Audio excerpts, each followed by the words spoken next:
শব্দকথা অফিসিয়ালের দ্বিতীয় গল্পের আসরে আপনাদের প্রত্যেককে আবারও একবার স্বাগত জানাই।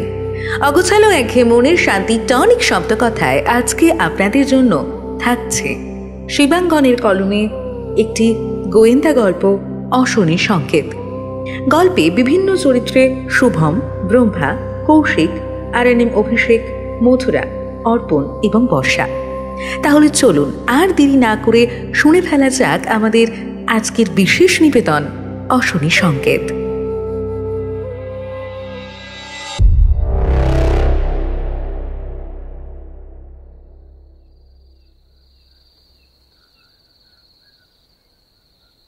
রাতের কলকাতা তখন হালকা একটা শিশির ভেজা চাদর গায়ে জড়িয়ে প্রায় ঘুমিয়ে পড়েছে।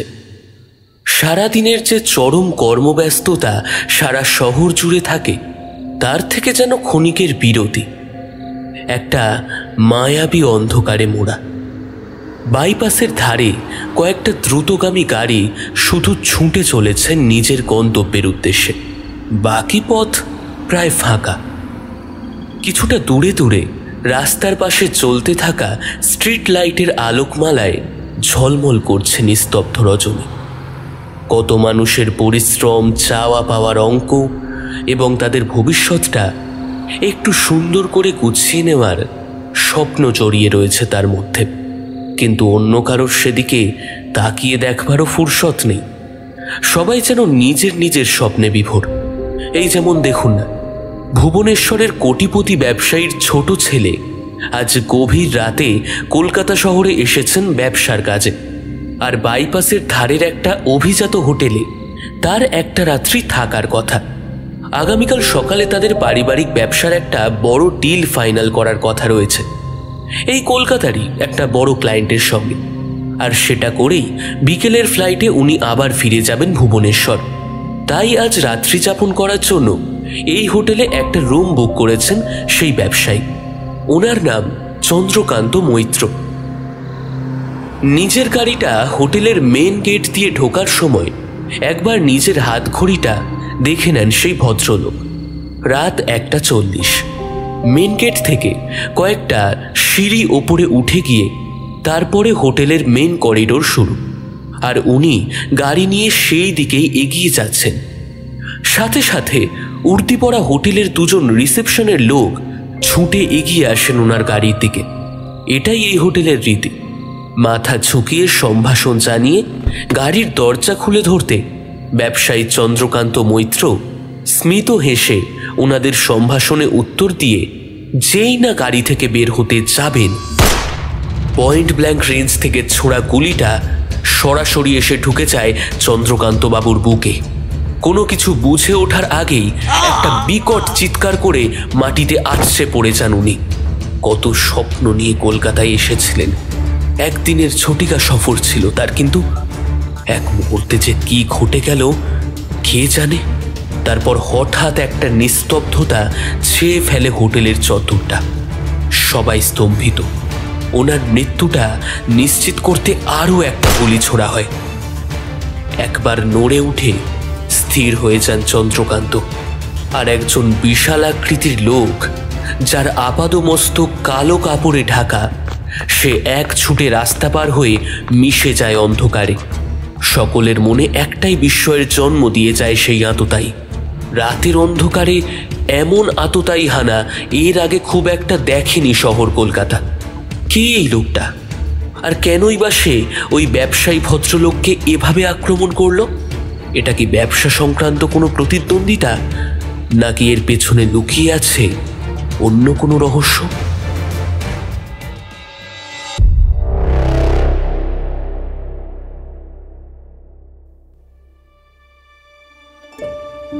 পুজোর ছুটিটা তো মোটে 2 দিনের জন্য, নবমী আগেই আর দশম, তার উপর একদিন রবিবার। ওই দিন একাদশী পড়ায়, তবু 3 দিন পরপর ছুটি পাওয়া গেছে। আর সেই সব হিসাব করেই আমি আর রুদ্র পরিকল্পনা করে এবার বেশি দূরে কোথাও বেড়াতে যাওয়া সম্ভব হবে না, ওই কাছাকাছি 2-3 দিনের ছুটিতে যাওয়ার জন্য দীঘা না হলে বকখালি কোথাও একটা যাব বলে স্থির করলাম। তবে আমাদের ঠিক দীঘাটা পছন্দ নয়।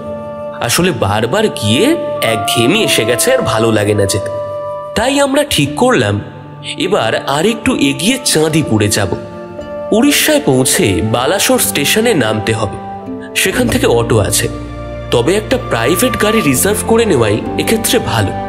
আসলে রাস্তা খুব বেশি না হলেও রাস্তার অবস্থা খুব একটা ভালো নয়, তবে যেহেতু দুজনেই ব্যাচেলার ছেলে তাই সেরকম ব্যাগপত্র কিছু একটা হয়নি। আর থাকার জন্য ওরা সমুদ্রের একেবারে কাছে পান্থ নিবাস পছন্দ করলেও এবার রুদ্র নেচার ক্যাম্প রিসর্টটাই বেছে নেয়। একদম প্রকৃতির কোলে গাছগাছালির মধ্যে 2 দিন শান্তিতে কাটানো যাবে। আর চাঁদিপুরের সমুদ্র সৈকতের একটা আলাদাই আকর্ষণ আছে, যা দীঘার থেকে যেন ঠিক উল্টো। এখানে সমুদ্র অনেক শান্ত, আর ভাটার সময় সে আবার মানুষদের সাথে অভিমান করে মুখ লোকায়, পিছিয়ে যায় অনেকটা দূরে। তখন সাদা বালির শক্ত বীজ দিয়ে হেঁটে প্রায় কিলোমিটার খানেক হেঁটে আসা যায়, বেশ খানিকটা দূর পর্যন্ত। পায়ের চাপে বালির ভেতর থেকে জল উঠে আসে, আর তারই মাঝে কয়েকটা সরু জলের ধারা বয়ে চলে সমুদ্রে গিয়ে মেশার আশা নিয়ে। আর সমুদ্রের জল ভাটায় পিছিয়ে যাওয়ার পর বীচ জুড়ে পড়ে থাকে শঙ্খ আর ঝিনুকের সমাহার। আমরা আগেও চাঁদিপুর এসেছিলাম, আর সেই সব ভালো লাগার স্মৃতিগুলো আর একবার খুঁজে দেখার তাগিদে আবার আমরা এসে হাজির হয়েছি চাঁদিপুরে। তবে আমাদের এই 2 দিনের আস্তানা চাঁদিপুর নেচার ক্যাম্প। গতকাল রাত্রে এখানে এসে পৌঁছালেও তখন আর সমুদ্রের ধারে যাওয়া হয়নি। তবে আজ সকাল হতেই ভোর ভোর ঘুম থেকে উঠে আমরা রওনা হই সমুদ্র সৈকতের দিকে। তখন সবে ভাটা শুরু হয়েছে, সমুদ্রদেব আস্তে আস্তে পিছিয়ে যাচ্ছেন, আর বেশ কিছুজন মানুষ বোল্ডারে বাঁধানো সিঁড়ি থেকে পায়ে পায়ে নেমে আসতে শুরু করেছে বিচের নরম সাদা বালির ওপর। আমাদের নেচার ক্যাম্পে চক্রাকারে মোট 6টা কটেজ, তারই 2 নম্বরটায় আমরা এসে গতকাল রাত্রে উঠেছি। তবে একটু রাতের দিকে খুব সম্ভবত 3 নম্বর কটেজেও কোনো লোকজন এসেছে। আমরা ঘরের ভেতর থেকে ওদের কটেজের সামনে দিয়ে মানুষজনের যাতায়াতের আওয়াজ শুনতে পেয়েছিলাম। এমনিতেই অক্টোবরের শেষের দিকেই এখানে সিজন শুরু হয়, আর ভ্রমণ পিপাসু বাঙালি যে পুজোর কটা দিন বেড়াতে যাওয়ার সুযোগ হাতছাড়া করবে সেটা কখনোই নয়। নতুন যারা কটেজে আসছিলেন তাদের কথাবার্তা থেকেই বোঝা যাচ্ছিল তারাও বাঙালি, আর শুধু বাঙালিই নয়, বেশ হই হট্টগোলে বাঙালি। তবে এই পর্যন্তই, রাত্রে আলাপ করার আর কোনো সুযোগ হয়নি।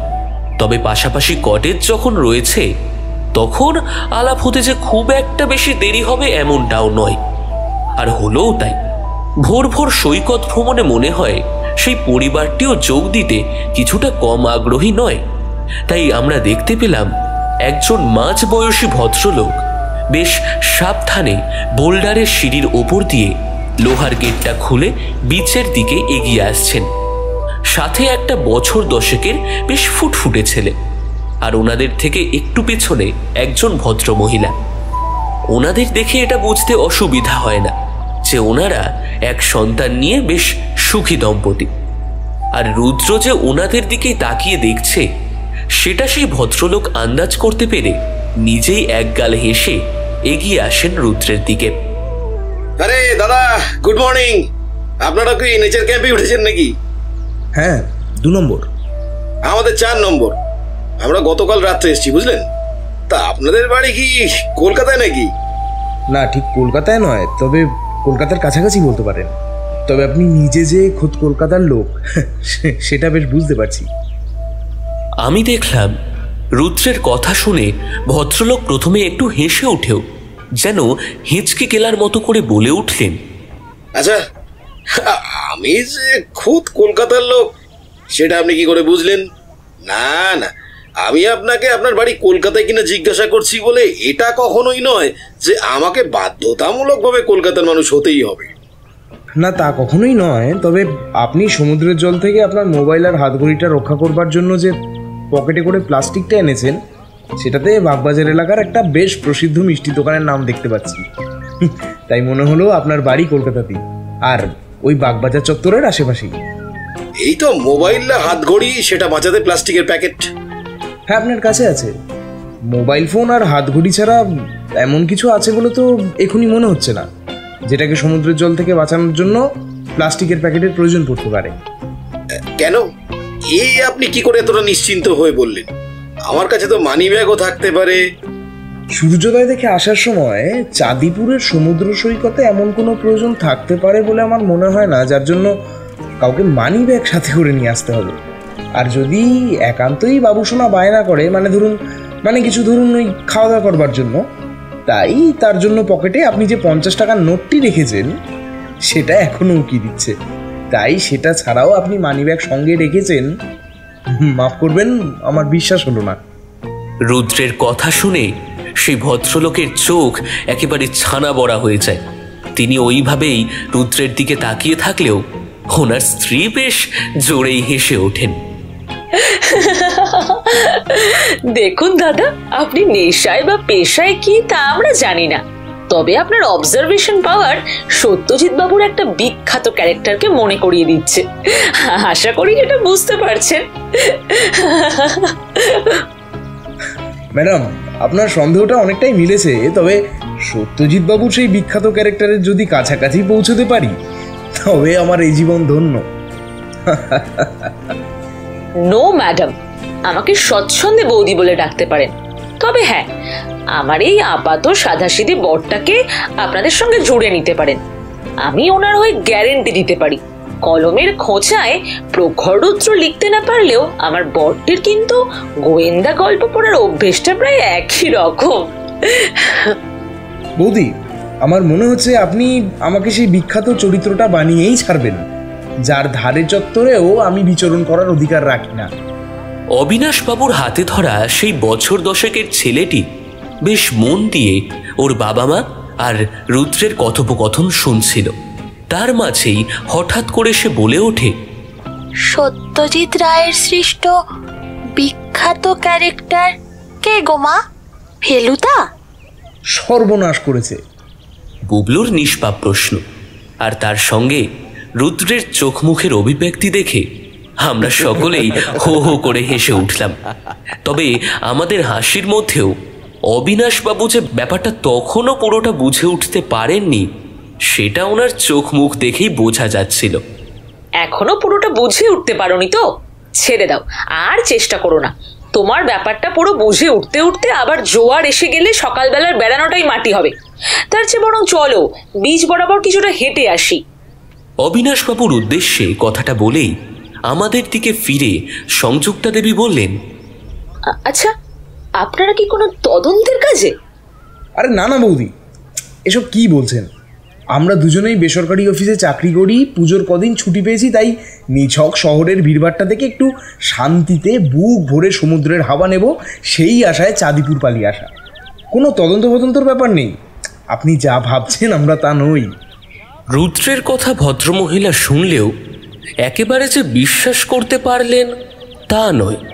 কেমন যেন ভ্রু কুঁচকে রুদ্রের দিকে কিছুক্ষণ তাকিয়ে কিছু একটা ভেবে স্মিত হেসে এগিয়ে গেলেন সামনের দিকে, আর অবিনাশবাবুও বুবলুর হাত ধরে ওনাকে অনুসরণ করলেন।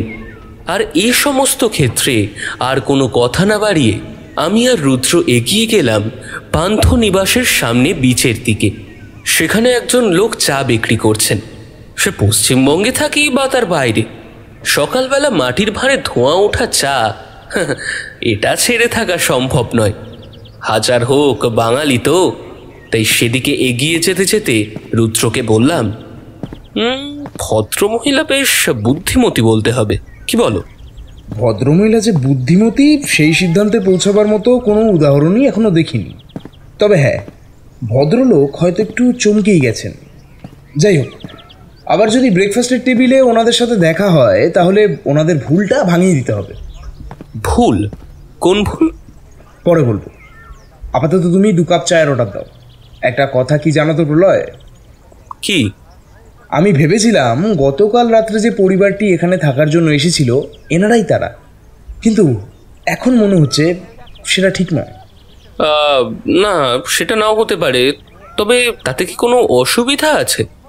না, কিছু না। তবে গতকাল রাত্রে যারা এসছে তারা আজ সকালে সূর্যোদয় দেখতে আসেনি, সেটা খেয়াল করেছো প্রলয়? এটা আবার খেয়াল করে দেখার কি আছে? হয়তো গতকাল রাত্রে এখানে এসেছে বলে ভোরের দিকে ঘুমিয়ে পড়েছে, বা হয়তো তার পরিবারের কোনো বাচ্চা বা বয়স্ক কেউ আছে তাই আসতে পারেনি। আর সর্বোপরি চাঁদিপুরে ছুটি কাটাতে এসে সকলকে চেয়ে সূর্যোদয় দেখতে আসতে হবে এমন তো কোনো বিধিবদ্ধ আইন নেই, তাই না? হ্যাঁ, সে তো ঠিকই কথা। কি ব্যাপার বলো তো রুদ্র, আমি সকাল থেকে দেখছি তুমি মাঝে মাঝে কিছু একটা গভীর চিন্তা করছো। কি হয়েছে? রুদ্রকে এই কথাটা জিজ্ঞেস করার প্রায় সাথে সাথেই শুনতে পেলাম সেই অবিনাশবাবুর গলা। উনি আবার বুবলুর হাত ধরে হেঁটে আমাদের সাথে আমাদের সেই চা বিক্রেতার দিকে এগিয়ে আসছেন। তবে এবার বৌদি ওনার সাথে নেই। দূরে খেয়াল করে দেখলাম উনি বেশ খানিকটা দূরে একাই দাঁড়িয়ে রয়েছেন। দাদা, চা আছে নাকি ওনার কাছে?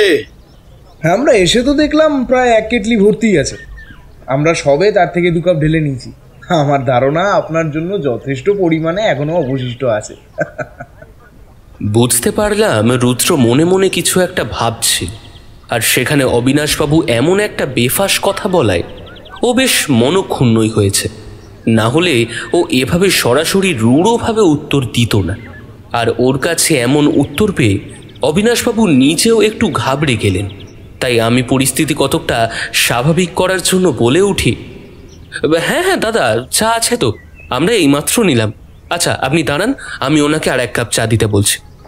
হ্যাঁ বলুন তো দাদা, তবে আমায় যেন কাঁচের কাপে না দেয়, মাটির ভাঁড় হলেই ভালো। কাঁচের কাপে কার নাকার মুখে ছোঁয়া লেগে রয়েছে কে জানে বাবা। ওদিকে বুবলু ততক্ষণে ওর 1 কাপ চা প্রয়োজন এই বলে বায়না জুড়ে দিল। তখন অবিনাশবাবু ওকে ছোট বয়সে চা খেলে লিভারে কি ক্ষতিকারক প্রভাব পড়ে তার ওপর একটা নাতিদীর্ঘ বক্তব্য রাখতে শুরু করলেন। আর আমি খেয়াল করি চায়ের কাপটা সম্পূর্ণ না করেই রুদ্র কাপটা নামিয়ে রেখে আবার হাঁটা দেয় আমাদের কটেজের দিকে। আর ওকে ওভাবে চলে আসতে দেখে আমিও আমার চায়ের কাপটা নামিয়ে রেখে ওর পিছু পিছু ছুটে আসি। ও যখন সিঁড়ির ধাপ উঠে এসে লোহার গেটটা খুলে কটেজের বাগানে ঢুকছে, ঠিক তখনই আমি ওর কাছাকাছি এসে পৌঁছাই। হ্যাঁ হ্যাঁ, কি হলো রুদ্র, ফিরে যাচ্ছ যে? সমুদ্রে যাবে না? আমার কথার কোনো উত্তর না দিয়ে রুদ্র গটমট করে আমাদের ঘরের দিকে হাঁটা লাগালো। আমি বুঝতে পারলাম নিশ্চয়ই সিরিয়াস কিছু একটা হয়েছে, যে জন্য রুদ্র এতটা উদ্বিগ্ন, এবং বিচে যাওয়ার জন্য বের হয়েও আবার ফিরে এলো। তাই ঘরে ঢুকে ওকে সরাসরি প্রশ্ন করলাম, আচ্ছা কি হয়েছে সেটা আমাকে বলবে তো, নাকি মানে কি নিয়ে তুমি চিন্তিত এত? আমি ঠিক জানি না প্রলয়, তবে একটা ব্যাপার আমার বড্ড অদ্ভুত লাগছে। 3 নম্বর কটেজ থেকে কেউ সূর্যোদয় দেখতে সমুদ্রে গেল না কেন? এ তো মহাবিপদ। কে কটেজ থেকে সূর্যোদয় দেখতে বিচে যায়নি সেটা আমি কিভাবে বলবো? আর সেটা তুমি এতটা গভীরভাবে ভাবতে যাচ্ছই বা কেন, সেটা তো আমি বুঝতে পারছি না বাপু। কারণ আছে প্রলয়, কারণ আছে। আমার সাথে কথা বলতে বলতেই রুদ্র ওর মোবাইল ফোনটা আমার দিকে তুলে ধরে, আর আমি দেখতে পাই তার স্ক্রিনে একটা মেসেজ রয়েছে। তারপর রুদ্রের মোবাইলটা নিজের হাতে নিয়ে ভালো করে পড়ে দেখি একটা অচেনা নাম্বার থেকে মেসেজ করা হয়েছে। আর সেই মেসেজে লেখা, মহারাজের জীবন বিপন্ন, সম্রাজ্ঞীর ঘোর চক্রান্তে নবমীর সন্ধ্যায় মহারাজ খুন হবেন, আর ওনার সমস্ত সম্পত্তি ভাগ বাটোয়ারা করে নেবে সম্রাজ্ঞীর পোষা হায়নার দল। যদি মহারাজার জীবন বাঁচাতে চান তবে কাল সকালে বিচে আসবেন সূর্যোদয়ের সময়, কথা আছে। আমি মেসেজটা দেখে বেশ অবাক হলাম। বললাম, এটা আবার কি? মানে এসব কথা আবার কে লিখেছে, আর কেনই বা লিখেছে? জানি না, তবে মনে হয় যিনি লিখেছেন তিনি মরণাপন্ন মহারাজের কোনো শুভাকাঙ্ক্ষী বটে। কিন্তু তোমাকে হঠাৎ করে এরকম মেসেজ করলো কেন? তোমার নাম্বারটাই বা পেলো কোথা থেকে? আমি শিওর নই, তবে মনে হচ্ছে কটেজের রেজিস্টার খাতা থেকেই পেয়েছে। কোনো হোটেল বা কটেজের রেজিস্ট্রেশন খাতায় একটা নাম্বার পেয়ে সেখান থেকে এরকম কেউ মেসেজ টাইপ করতে পারে? না, সেটা আমার বিশ্বাস হচ্ছে না। যে তোমায় এই নাম্বারটা পাঠিয়েছে সে হয় তোমার সঙ্গে মশকরা করছে, না হলে সে একটা বদ্ধ পাগল। তার বেশি কিছু বলে তো আমার মনে হচ্ছে না। না প্রলয়, সে পাগল নয়। গতকাল রাত্রে এই মেসেজটা আসার পরেই আমার ফিরতি মেসেজে তার পরিচয় জানতে চেয়েছি। আর তারই উত্তরে সে জানায় সে 3 নম্বর কটেজ থেকেই বলছে। আজ ভোরে সূর্যোদয়ের সময় বিচে দেখা হবে। আর কিছুই সে জানায়নি।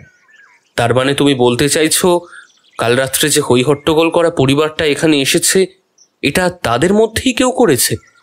যদি লোকটার কথা সত্যিই ধরে নিই তাহলে তাই। আজ সকালে যদি লোকটি সত্যি সত্যিই আমার সাথে দেখা করতো তাহলে বুঝতে পারতাম ভদ্রলোক সত্যি কথা বলছেন নাকি মিথ্যে। কিন্তু সেটা যখন করলেন না তখন মনে হচ্ছে লোকটা হয় নিপাট মিথ্যেবাদী, না হলে বদ্ধ উন্মাদ, তাই তো? হতে পারে, কিন্তু সেটা সম্পূর্ণভাবে নিশ্চিত হওয়ার আগে আমরা ব্যাপারটাকে এড়িয়ে যেতে পারবো না। তার কারণ আজই নবমী। তাই যদি এই লোকটির কথা সত্যি হয় তাহলে আজকেই কোনো এক মহারাজ খুন হবেন। আর যেহেতু ওই লোকটি তাকে মহারাজ বলে সম্বোধন করেছেন তাহলে ধরে নেওয়া যেতেই পারে লোকটি বেশ বিত্তশালী, সমাজের গণ্যমান্য কেউ কেটা, এক কথায় পয়সাওয়ালা লোক। তাই শুধুমাত্র আমাদের গাফিলতির কারণে যদি সত্যিই এরকম কিছু একটা ঘটে যায় প্রলয়, তবে নিজেদের ক্ষমা করতে পারবো না। এবার আশা করি বুঝতে পারছো আমার উদ্বিগ্নতার কারণটা কি। আচ্ছা রুদ্র, একবার এই কটেজের ম্যানেজারের কাছে গিয়ে গতকাল রাত্রে 3 নম্বর ঘরে কি এসেছে, মানে তার রাজবংশের সঙ্গে কোনো যোগাযোগ আছে কিনা সেটা তো আমরা খোঁজ নিতেই পারি, তাই না? হ্যাঁ, সেটা পারি, কিন্তু অযথা অন্য একটি পরিবারের ব্যাপারে খোঁজখবর নিতে গেলে লোকে আমাদের উপর সন্দেহ করবে। কারণ ভদ্রলোকের করা এই SMS-টি আমরা এখনই জনসমক্ষে দেখাতে পারবো না। তাই ম্যানেজারকে আমাদের ওনাদের সম্পর্কে খোঁজ নেওয়ার কারণ হিসেবে কি বলবো? বুঝলাম রুদ্রর যুক্তি সঠিক। তাতে করে হয়তো ভিত্তিহীনভাবেই মানুষের মধ্যে ভয়ের সঞ্চার হবে। এমনিতেই চারিদিকে পুজোর আবহ, সেখানে এরকম একটা অদ্ভুতুরে SMS হয়তো ভয়ানক বিপত্তি ডেকে আনতে পারে। তাই কি করব সেটা ভাবতে গিয়েই হঠাৎ শুনতে পেলাম দরজায় কেউ সজোরে আঘাত করছে। দরজা খুলুন, দরজা খুলুন, শিগগির দরজাটা খুলুন। গলাটা শুনে মনে হলো সকালের সেই আলাপ হওয়া ভদ্রমহিলা যিনি পরিবার সহ 4 নম্বর কটেজে রয়েছেন। কিন্তু ওনার আমাদের ঘরের দরজায় এসে এভাবে ধাক্কা দেওয়ার কোনো কারণ তো বুঝতে পারলাম না। রুদ্রর দিকে জিজ্ঞাসা দৃষ্টিতে তাকাতে ও চোখের ইশারায় আমাকে দরজাটা খুলে দিতে বলল। আর আমি গিয়ে দরজাটা খুলতেই দেখি সত্যি আমার অনুমান সঠিক। সকালের সেই পরিচয় হওয়া ভদ্রমহিলাই আমাদের দরজায় দাঁড়িয়ে আছেন। তবে ওনার পরিস্থিতি দেখে আমার একদমই ভালো লাগলো না। পরনের পোশাক আশাক অবিন্যস্ত, মাথার চুল এলোমেলো। আর আমি দরজার পাল্লাটা সামান্য খুলতেই তিনি সজোরে ধাক্কা দিয়ে সেটা খুলে ভেতরে ঢুকে এলেন। তখন ওনার চোখে মুখে ভয়ের ছাপ স্পষ্ট। এ কি বৌদি, আপনার কি হয়েছে? আমাদের সর্বনাশ হয়ে গেছে ভাই, আমাদের সর্বনাশ হয়ে গেছে। তোমাদের দুটো পায়ে পড়ি, আমাদেরকে একটু সাহায্য করো। মানে কি হয়েছে সেটা তো বলুন। দাদার কোনো বিপদ আপদ হয়েছে নাকি? আমি দেখলাম রুদ্র এক দৃষ্টে সেই সংযুক্তা বৌদির দিকে তাকিয়ে আছে আর খুব মন দিয়ে ওনার প্রত্যেকটা কথা শুনছে। আমার উত্তরে তখন বৌদি বললেন, আমাদের উপরে দুটো লোক চড়াও হয়েছিল, ওরা ববলুকে উঠিয়ে নিয়ে গেছে। কিন্তু দাদা কোথায়? আর আপনারা তো একটু আগে সমুদ্রের দিকে গেলেন, তাই না? হ্যাঁ, তখনই তো তোমাদের সাথে দেখা হলো। আমরা সমুদ্রের ধারেই দাঁড়িয়েছিলাম। ববলু বালির মধ্যে থেকে বেশ কিছু ঝিনুক সংগ্রহ করছিল। তখনই আমরা খেয়াল করি দুটো সন্ডা মার্কা লোক আমাদের কাছে এগিয়ে আসছে। প্রথমে লোকগুলো যেচে পড়ে আজে বাজে কথা বলে, তারপর বিনা কারণে আমাদের সঙ্গে খারাপ ব্যবহার করতে শুরু করে। তোমাদের দাদা তাদের সঙ্গে কথায় না পেরে উঠে এখানে ফিরে আসার সিদ্ধান্ত নেয়, আর সেই লোকগুলো আমাদের পিছু নেয়। শেষে আমরা এখানের কাছাকাছি এসে গেলে আমাকে আর তোমার দাদাকে মেরে ববলুকে কোলে নিয়ে চম্পট দেয়। মানে তাহলে দাদা এখন কোথায়? অবিনাশ ওই বোল্ডারের সিঁড়ির শেষ ধাপে অজ্ঞান হয়ে পড়ে আছে। আমি তোমাদের দুটো পায়ে পড়ছি, তোমরা আমাদের একটু সাহায্য করো, না হলে তোমার দাদা ওখানেই মারা যাবে আর ববলুকে আমরা ফিরিয়ে আনতে পারবো না। বৌদির সাথে কথা বলার মাঝেই রুদ্র ঘর থেকে বেরিয়ে পড়ে। আর বৌদির দেখানো নির্দেশ মতো জায়গায় পৌঁছে দেখা যায় সত্যি বোল্ডারের শেষ ধাপের সিঁড়িতে অবিনাশবাবু উপুর হয়ে মাটির ওপর পড়ে রয়েছেন। তাকে সোজা করতেই দেখা যায় কপালের কাছে বেশ গভীর একটা ক্ষত চিহ্ন, যেখান থেকে চুইয়ে রক্ত বেরিয়ে জমাট হয়ে আছে। আর ওনাকে এভাবে পড়ে থাকতে দেখেই সংযুক্তা বৌদি প্রায় আর্তনাদ করে ওনার কাছে ছুটে যান, আর সেই ভদ্রলোকের মাথাটা নিজের কোলে তুলে নিয়ে প্রায় চিৎকার করে কাঁদতে থাকে। আচ্ছা বৌদি, একটা কথা বলুন তো, বুবলু বা অবিনাশ দা কারোর কি ডাকনাম মহারাজ? আমি বুঝতে পারলাম রুদ্র এই ঘটনার সঙ্গে ওর কাছে আসা SMS-টাকে মেলাবার চেষ্টা করছে। তবে ওর কথা শুনে সংযুক্তা বৌদি কিছু বুঝতে না পারলেও দুদিকে মাথা নেড়ে এটা বুঝিয়ে দেন যে ওনাদের কারোর নামই মহারাজ নয়। আচ্ছা বৌদি, বুবলুকে নিয়ে ওরা কোন পথে গেছে আপনি সেটা খেয়াল করে দেখেছেন? সংযুক্তা বৌদি ওনার হাত বাড়িয়ে দূরের ঝাউ গাছটার জঙ্গলের দিকে দেখিয়ে দেন, অর্থাৎ দুষ্কৃতীরা বুবলুকে ওই দিকেই নিয়ে গেছে। সেই মুহূর্তে আমি আর রুদ্র ধরাধরি করে অবিনাশ দাকে ওনাদের 4 নম্বর রুমে পৌঁছে দিলাম। উনি তখনও অচেতন অবস্থায় পড়ে রয়েছেন, আর বৌদি নিজে এলেন আমাদের সাথে। ওনাদের 4 নম্বর রুমে ঢুকিয়ে দিয়ে আমরা বাইরের চাতালটা এসে দাঁড়ালাম। তবে আমি খেয়াল করে দেখলাম রুদ্রর নজর কিন্তু সেই 3 নম্বর কটেজটার দিকে। প্রলয়, ঘড়িতে এখন সকাল 9:15, অথচ 3 নম্বর কটেজের বাসিন্দারা এখনো গভীর ঘুমে ঘুমিয়ে রয়েছে। অন্তত ভোরে উঠে সূর্যোদয় দেখতে না যাক, সকালে রোদ উঠে যাবার পর জানলার পর্দাগুলো যে সরাতে হয়, এনারা বোধহয় সেটাও জানেন না, বুঝলে? যদিও এটা যে কোনো মানুষের ব্যক্তিগত পছন্দের ব্যাপার, তাও রুদ্রের কথা শুনে আমার নিজেরও কেমন যেন একটা অস্বস্তি হতে শুরু করলো। আর ঠিক তখনই রুদ্র আমাকে বলল, এই সুযোগ, একবার এসো তো প্রলয়। চোখের পলক ফেলার মধ্যেই 4 নম্বর কটেজ থেকে রুদ্র 3 নম্বর কটেজের দরজায় গিয়ে টোকা দিতে শুরু করে। আমি ও কি করতে চাইছে সেটা বুঝে ওঠার আগেই ও বার কয়েক টোকা দিয়ে ফেলেছে, আর সময়ের সঙ্গে সঙ্গে তার তীব্রতা বেশ বাড়তে থাকে। তবে তখনও পর্যন্ত ভেতর থেকে কোনো সাড়া শব্দ পাওয়া যায় না। আমি বুঝতেই পারছিলাম না যে ভেতরের লোকগুলো কি এখনো ঘুমোচ্ছে নাকি। এইভাবে বেশ কয়েকবার টোকা দেওয়ার পর মনে হয় যেন ভেতর থেকে কোনো মানুষের কথা শুনতে পাওয়া যায়। আরে দরজায় কে টোকা দিচ্ছে রে তখন থেকে? ছুটিতে নিরিবিলিতে 2 দিন ঘুমিয়ে একটু বিশ্রাম নেব বলে এসেছি, এখানে এসেও হুজ্জুতি।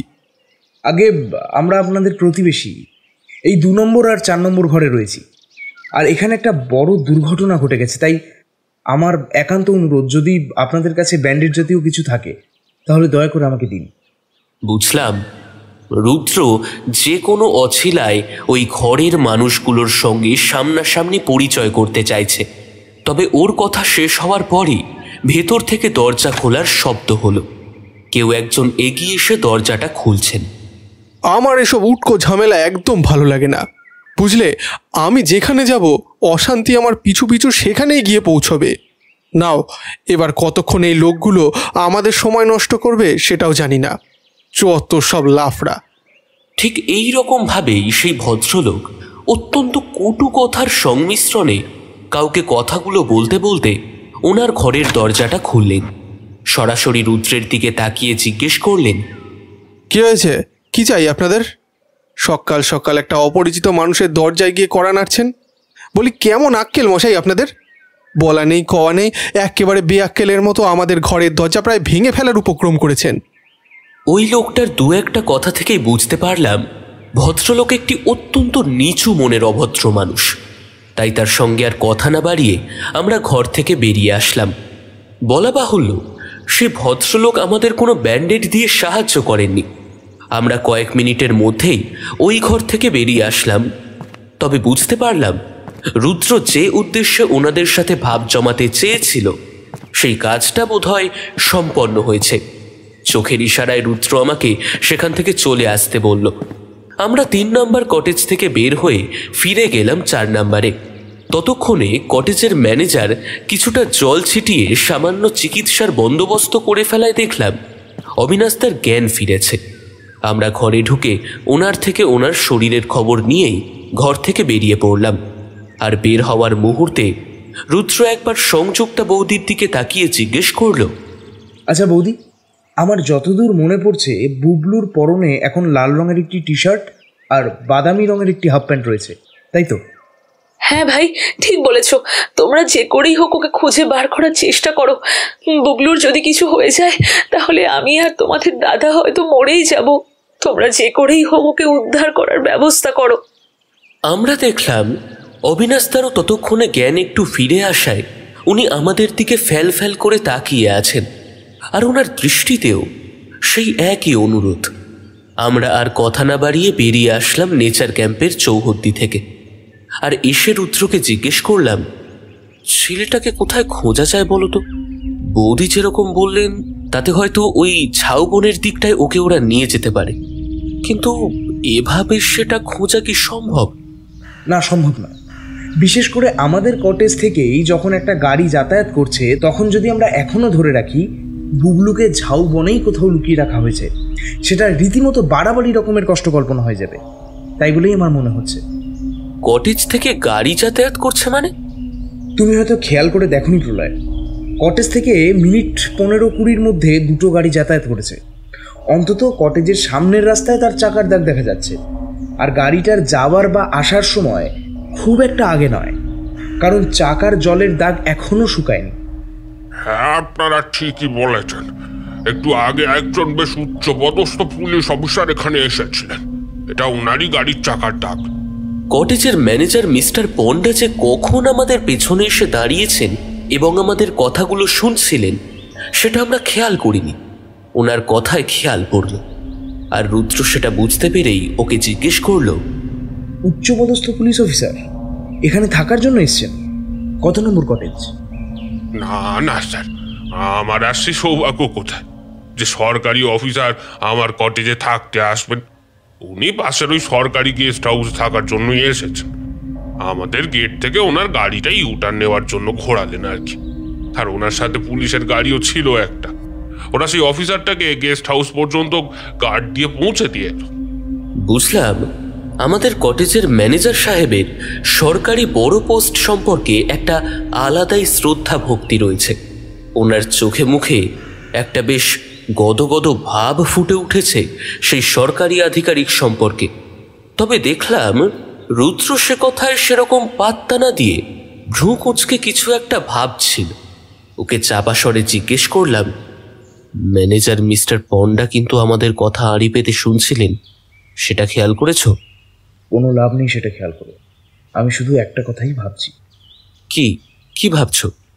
গাড়িটার চাকার ছাপ দেখে মনে হচ্ছে সেটা কোনো বড় গাড়ি নয়, বড় জোর মারুতি কোম্পানির কোনো একটা পুরনো মডেলের 4 সিটার গাড়ি। সেটা ঘোরাতে একজন ড্রাইভারকে নেচার ক্যাম্প কটেজের মেন গেট দিয়ে এতটা ভিতরে আসতে হলো কেন? এরকম ছোট গাড়ি তো এমনি রাস্তাতেই ঘুরিয়ে নেওয়া যেত।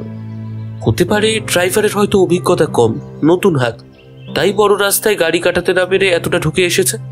মানে হতেও তো পারে। বড়সড় পুলিশ অফিসার, নীল বাতি দেওয়া গাড়ি, পুলিশের কার্ডন আর আনকোরা ড্রাইভার, কম্বিনেশনটা বড় বেমানান হয়ে গেল না প্রলয়? ঠিক যেন মিলছে না ভাই। আমি একটু ভেবে দেখলাম রুদ্রর কথাটা ভুল নয়। ব্যাপারটা সত্যি কেমন যেন বিশদ দৃশ্য। সাধারণত এরকম হওয়ার কথা নয়, কিন্তু তারপর আমার যেটা মনে হলো সেটা হচ্ছে আদেও এই গাড়িতে করে কোনো পুলিশ অফিসারের এখানে আসা এবং বুবলুকে খুঁজে বার করার মধ্যে কোনো কি যোগাযোগ থাকতে পারে। তাই রুদ্রকে জিজ্ঞেস করলাম, আচ্ছা রুদ্র, এই দুটো ব্যাপার কি একটার সাথে আরেকটার ইন্টারলিঙ্কড বলে তুমি মনে করছো?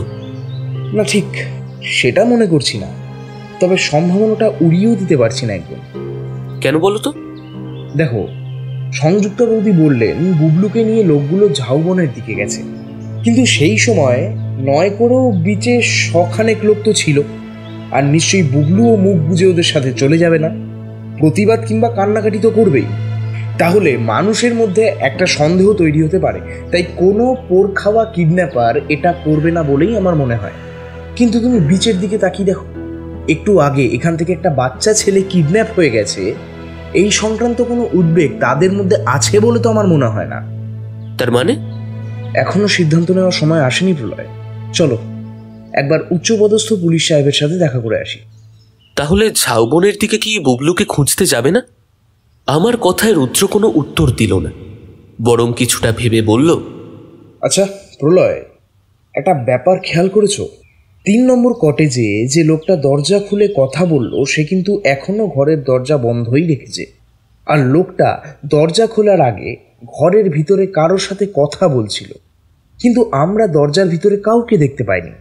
এটা কেন হতে পারে বলে তোমার মনে হয় প্রলয়? তোমার এই প্রশ্নের উত্তর দেওয়া তো বড় কঠিন ভাই।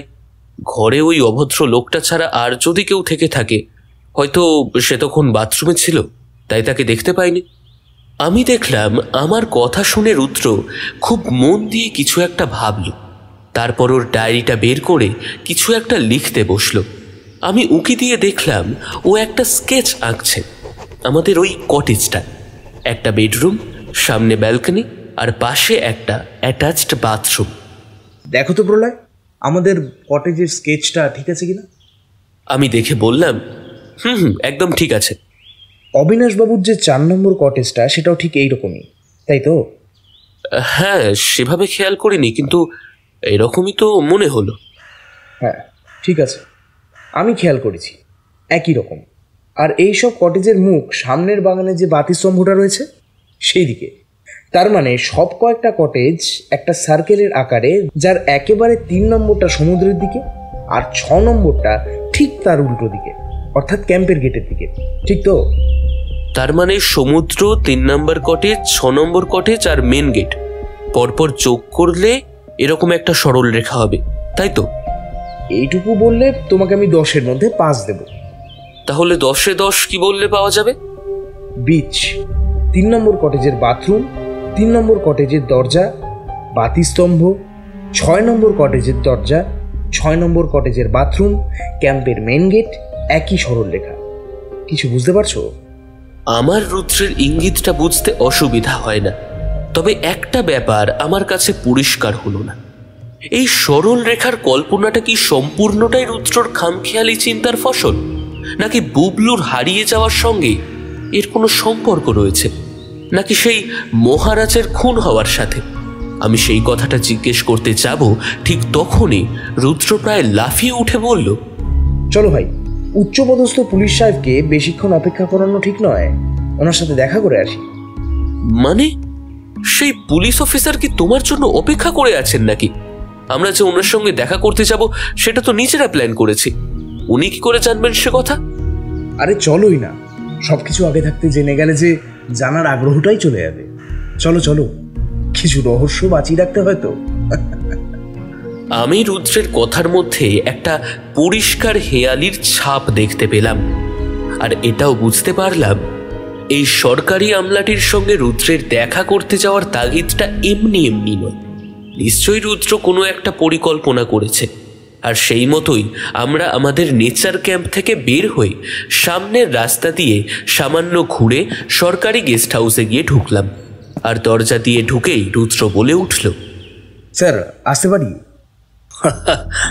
আরে এসো এসো রুদ্র, এই চাঁদিপুরে এসো যে তোমার সাথে দেখা হয়ে যাবে সে তো ভাবতেই পারিনি।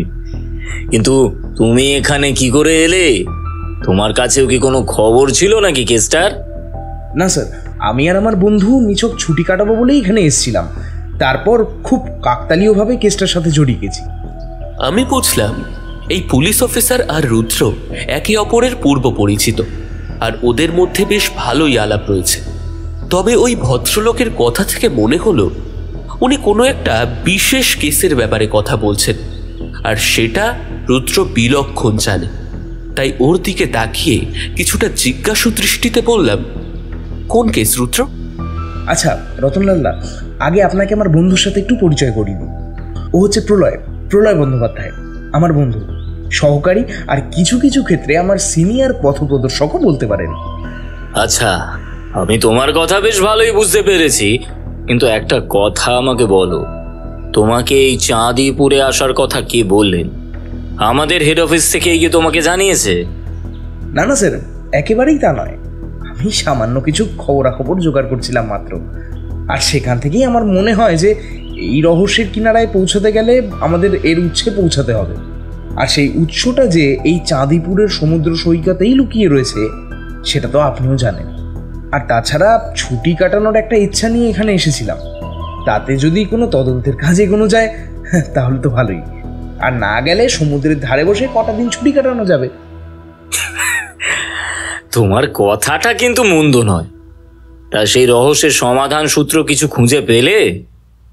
কি যে বলেন স্যার, এখনো উচ্চ উঙ্গলি খুঁজে বের করতে পারলাম না, আর আপনি বলছেন সমাধান সূত্রের কথা। আমি ওদের কথার মাঝে খুব অবাক দৃষ্টিতে ওদের দিকে তাকিয়েছিলাম, আর সেটা রুদ্রের দৃষ্টি এড়ায়নি। ও তাই আমাকে বলল, প্রলয়, বুঝতে পারছি তোমার মনে অনেকগুলো প্রশ্ন জমা হয়েছে। চলো আমাদের ক্যাম্পের ঘরে ফিরে তোমাকে সব বলছি। আমি বোকার মতো ঘাড় নেড়ে ওকে আবার জিজ্ঞেস করলাম, কিন্তু বুবলুর কি হবে? ওকে যে লোকগুলো অপহরণ করে নিয়ে গেছে তারা তো ওর কোনো ক্ষতি করে দিতে পারে, তাই না? তুমি নিশ্চিত থাকো, বুবলুর কোনো অপহরণ হয়নি। কোনো অপরিচিত লোক যদি ওকে নিয়ে যেত তাহলে অন্ততপক্ষে চিৎকার চেঁচামেচি করে ন্যূনতম একটা প্রতিবাদ বুবলু করত, কিন্তু সে এসবের কিচ্ছু করেনি। খুব স্বচ্ছন্দে তার অপহরণকারীদের সঙ্গে সে গেছে। তার মানে লোকগুলো বুবলুর আগে থাকতেই পরিচিত। সেই মুহূর্তে আমার রুদ্রের কথাটা খুব একটা যুক্তিপূর্ণ মনে না হলেও একরকম মেনে নিতেই বাধ্য হলাম। তার কারণ ওর আর সেই সরকারি আধিকারিক রতনলাল বাবুর কথা থেকে এটা বুঝতে পেরেছি যে ওরা আরো বড় কোনো একটা চক্রের ব্যাপারে কিছু একটা খোঁজ খবর করছে। আর সেটা যে কি, সেটার ব্যাপারে আমি তো কিছুই জানি না, তাই তখনকার মতো চুপ করে যাব বলেই মনস্থির করলাম। রুদ্র তখনই রতনলাল বাবুর কাছ থেকে বিদায় নিয়ে উঠে দাঁড়ালে আমি আমাদের ক্যাম্পে ফেরার জন্য ওনার ঘর থেকে বেরিয়ে এলাম। শেষ মুহূর্তে শুনতে পেলাম সেই রতনলাল বাবু রুদ্রকে উদ্দেশ্য করে বলছেন, আচ্ছা রুদ্র, সেই মহারাজের কোনো খোঁজ পেলে? না, এখনো সেভাবে পাইনি, তবে ধীরে ধীরে যেন আন্দাজ করতে পারছি বলে মনে হয়। এই কথা বলে আমরা বের হয়ে আসলাম, আর প্রথমেই রুদ্রকে বললাম, ব্যাপারটা কি বলো তো? তোমাদের কথাবার্তা শুনে মনে হচ্ছে কেসটা অনেক জটিল, যার বিন্দুমাত্র আমি জানি না। দেখো প্রলয়, কেসটার পুরোটা যে আমি জানি তাও তো নয়। তোমাকে প্রথম থেকেই বলি ব্যাপারটা, মানে যতটুকু আমি জানি তাহলে তুমি কিছুটা বুঝতে পারবে। দেখো, মহারাজ মানে এমনটা নয় যে মাথায় মুকুট এবং সিংহাসনে বসে কেউ রাজত্ব করছেন। মহারাজা তাকেও বলা যায় যার অনেক, মানে যার ধরো কোটি কোটি টাকার সম্পত্তি আছে, কি তাই তো? হ্যাঁ, সে তো বলাই যায়, কিন্তু এক্ষেত্রে সেই ধনকুবের ব্যক্তিটি কে? দেখো, এক্ষেত্রেও আমাদের একটা আন্দাজ কাজ করেছে। এই অবিনাশবাবুর শ্বশুর মশাই, মানে সংযুক্তা বৌদির বাবা, ওনার নাম খুব সম্ভবত নীলকান্ত মৈত্র। ভুবনেশ্বর শহরের একজন বিখ্যাত মানুষ, নয় নয় করে বেশ কয়েকটা ইন্ডাস্ট্রির মালিক, ব্যাংক ব্যালেন্স কয়েকশো কোটি টাকা তো বটেই। তিনি কয়েকদিন আগে হেড অফিসে এসে একটা লিখিত অভিযোগ দায়ের করেন। উনি নাকি আশঙ্কা করছেন ওনার উপর একটা প্রাণঘাতী আক্রমণ হতে পারে, আর সেটা যে সম্পূর্ণভাবে ওনার সম্পত্তির ভাগ বাটোয়ারা সংক্রান্ত তা বলাই বাহুল্য। আচ্ছা, এবার একটু একটু বুঝতে পারছি। তাই এই সম্পত্তির কতটা সংযুক্তা ম্যাডাম পেয়েছেন? এটাই তো রহস্য ভাই। নিজের মেয়ে হয়েও সংযুক্তা মৈত্র সম্পত্তির থেকে একটা কানা করিও পাননি, বলা ভালো নেননি। উনি নাকি স্বেচ্ছায় ওনার বাবাকে বলেছেন যে উনি ওনার বাবার বিপুল সম্পত্তির কিছুই চান না, উনি অবিনাশবাবুর যা সামর্থ্য তাতেই খুশি। নীলকান্তবাবু ওনার সম্পত্তির পুরোটাই ওনার দুই বড় ছেলে সূর্যকান্ত আর চন্দ্রকান্ত বাবুকে ভাগ করে দিয়েছেন, আর খুব সামান্য একটা অংশ, মোট সম্পত্তির মাত্র 5% নলিনীকান্ত নামে কারোর একজনের নামে দিয়ে গেছেন। সূর্যকান্ত বাবু আর চন্দ্রকান্ত বাবু তো নীলকান্ত বাবুর ছেলে, তাই তো? আর সংযুক্তা ম্যাডাম ওনাদের বোন, ঠিক বলছি তো? তাহলে ওই নলিনীকান্তকে, যাকে উনি মাত্র 5% দিয়েছেন, তিনি কে? নাম শুনে তো মনে হচ্ছে ওই পরিবারেরই কেউ।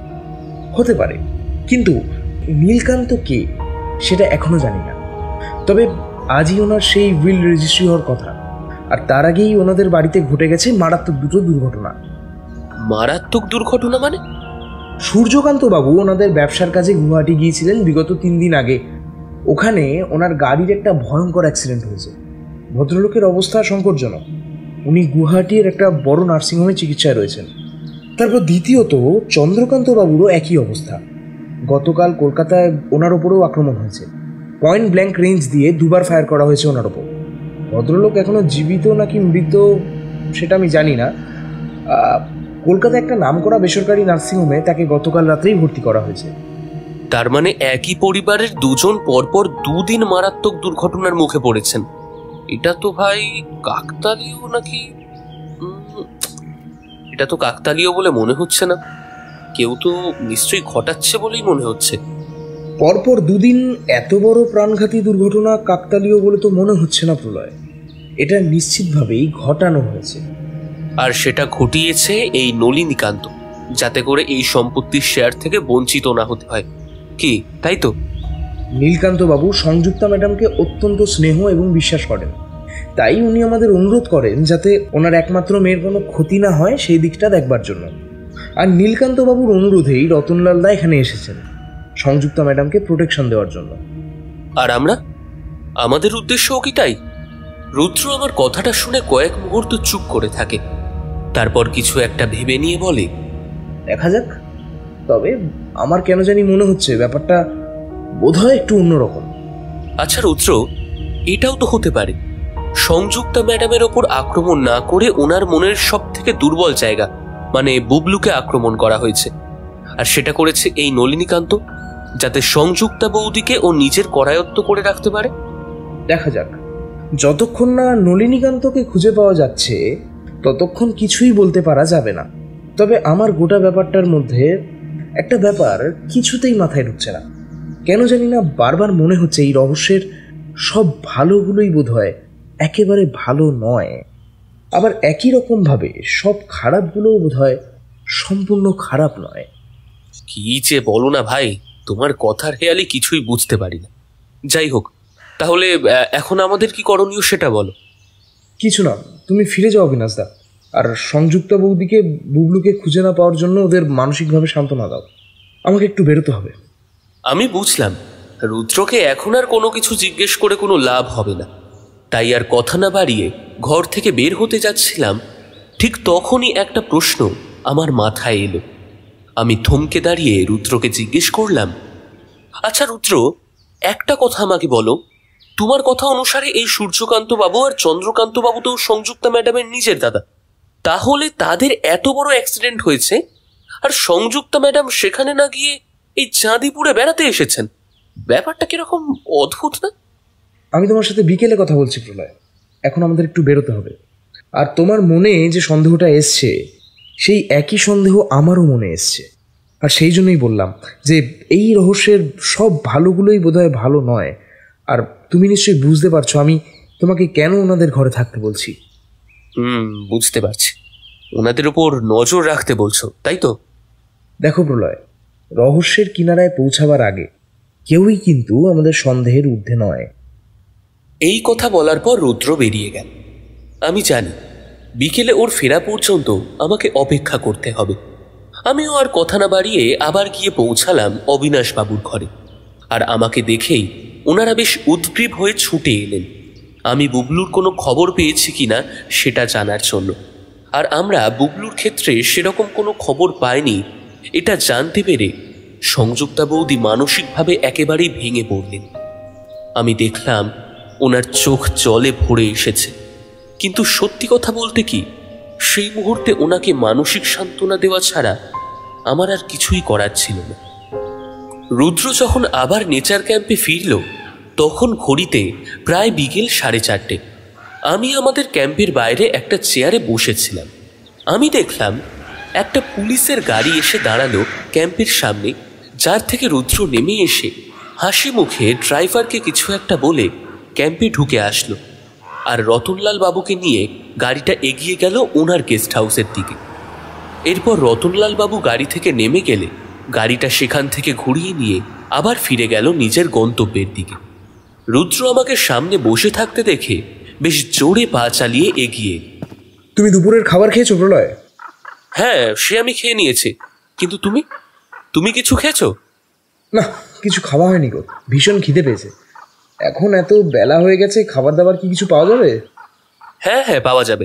আমি কেয়ারটেকারকে বলে তোমার জন্য দুপুরের খাবারের ব্যবস্থা করে রেখেছি। তুমি হাত মুখ ধুয়ে ফ্রেশ হয়ে নাও, আমি এক্ষুনি রেস্টুরেন্টে বলে সেগুলো গরম করে খাবারগুলো পরিবেশন করার কথা বলছি। ও দ্যাটস গ্রেট। সত্যি তুমি না থাকলে যে আমার কি হতো সেটা ভাবলেই আমার অবাক লাগে। তবে তোমাকে একটা ভালো খবর দেওয়ার আছে। গুয়াহাটি এবং কলকাতা থেকে যতটা খবর পাওয়া গেছে, সূর্যকান্ত বাবু এবং চন্দ্রকান্ত বাবু ওনাদের চিকিৎসায় সাড়া দিয়েছেন। ওনাদের দুজনেরই প্রাণ সংশয়টা বোধহয় কেটে গেছে। বাহ, এটা তো সত্যিই খুব ভালো খবর। আর সেই নলিনীকান্ত, তার কোনো খোঁজ পেলে? না, ঠিক খোঁজ পাইনি, তবে একটা সূত্র পেয়েছি বলতে পারো। কিরকম? সূত্র একটাই, এই নলিনীকান্ত এখন নাবালক। তার কারণ নীলকান্ত বাবু তার উইলে লিখেছেন নলিনীকান্ত তার সম্পত্তির 5% শেয়ার সাবালক হবার পরেই পাবে। তার মানে সে এখনো সাবালক নয়। তাই সকাল থেকে আমরা যেটা ভাবছিলাম এই নলিনীকান্তই এদের খুন করার চেষ্টা করেছে, এই চিন্তাটা বোধহয় সঠিক নয়। এবার আমাদের অন্যভাবে ভাবতে হবে। নলিনীকান্ত নাবালক, তাহলে নীলকান্ত বাবুর কোনো নাতি নয় তো? কিংবা ওনার কোনো অবৈধ সম্পর্ক? মানে আমি বলতে চাইছি। তুমি যা বলতে চাইছো আমি বুঝতে পারছি প্রলয়, তবে নীলকান্ত বাবুর যা সামাজিক পরিচিতি, তাতে ওনার কোনো অবৈধ সম্পর্ক থাকবে বা সেই সম্পর্কের কারণে তার একটি সন্তান থাকবে, এটা ঠিক মেনে নেওয়া যায় না। এদিকে সূর্যকান্ত বাবু এখনো নিঃসন্তান, আর চন্দ্রকান্ত বাবু এখনো পর্যন্ত বিবাহিতই নয়। তাহলে পড়ে থাকলো একজনই, বুবলু। বুবলুর সঠিক নাম কি সেটা কিন্তু আমরা এখনো খোঁজ নিইনি প্রলয়, তাই সম্ভাবনাটা একেবারে উড়িয়ে দিচ্ছি না, আবার একমাত্র এই সম্ভাবনাটা ধরেও এগোচ্ছি না। আচ্ছা চলো তো, একবার সংযুক্তা বৌদির সাথে গিয়ে কথা বলা দরকার। ঠিক আছে, তুমি আগে খেয়ে নাও, তারপর না হয় যাচ্ছে। কতক্ষণই বা লাগবে? বড়জোর 15 মিনিট। আমার খাওয়াটা কিছুক্ষণ অপেক্ষা করে থাকলেও অসুবিধা নেই প্রলয়, কিন্তু এই নলিনীকান্ত নামক মানুষটার যদি সত্যি সত্যিই প্রাণ সংশয় থেকে থাকে বা তার কারণে অন্য কারো, তাহলে তাকে বাঁচাবার জন্য 15 মিনিটও অনেক। আচ্ছা একটা কথা বলো তো, ওই 3 নম্বর ঘরের লোকগুলোকে ঘর থেকে বের হতে দেখেছো? সত্যি বলতে কি, আমার ওই লোকগুলো সম্পর্কে কোনো খেয়ালই ছিল না। রুদ্র জিজ্ঞেস করার পর আমার খেয়াল পড়লো, সত্যি সারাদিন আমি কিন্তু ওদের ঘর থেকে কাউকেই বেরোতে কিংবা ঢুকতে দেখিনি। আসলে খেয়াল করিনি বলে অস্বাভাবিকতা কিছু মাথায় আসেনি। এখন রুদ্র বলতে খেয়াল পড়ল।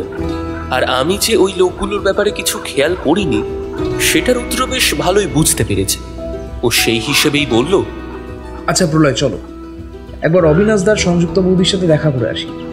ওনাদের সাথে রক্ত ওঝা পড়া দরকার, আর রতনলাল বাবুও এক্ষুনি এসে পড়বেন, ওনাকে সব বলা আছে।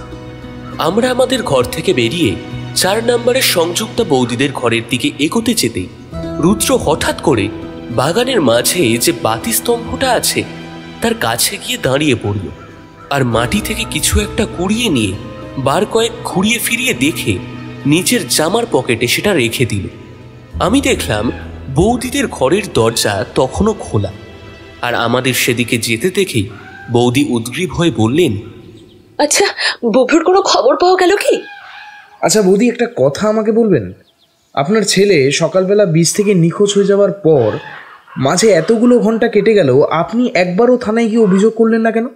পুলিশের সাহায্য পেলে তো বুবলুকে খুঁজে পেতে আমাদের সুবিধা হতো, তাই না? আসলে ভাই, আপনারা খোঁজে দেখছেন বললেন, তাই আমি আর সেভাবে ভাবিনি। আমাদের শুধুমাত্র মৌখিক কথার ভিত্তিতে আপনি ভরসা করে সারাটা দিন থেকে গেলেন, এমনকি নিজেও একবার ঝাউবনের দিকে বুবলুকে খুঁজতে গেলেন না? না মানে তোমাদের দাদার শরীরটাও তো খারাপ, তাই আর কি। আমি রুদ্রকে এক প্রকার বাধা দিয়েই বলে উঠলাম, রুদ্র, আমার মনে হয় বৌদির মানসিক অবস্থা এখন স্থিতিশীল নয়। এই অবস্থায় ওনাকে এভাবে বলাটা বোধহয় সমীচীন হবে না। তোমার এই ধারণা একেবারে ভুল প্রলয়।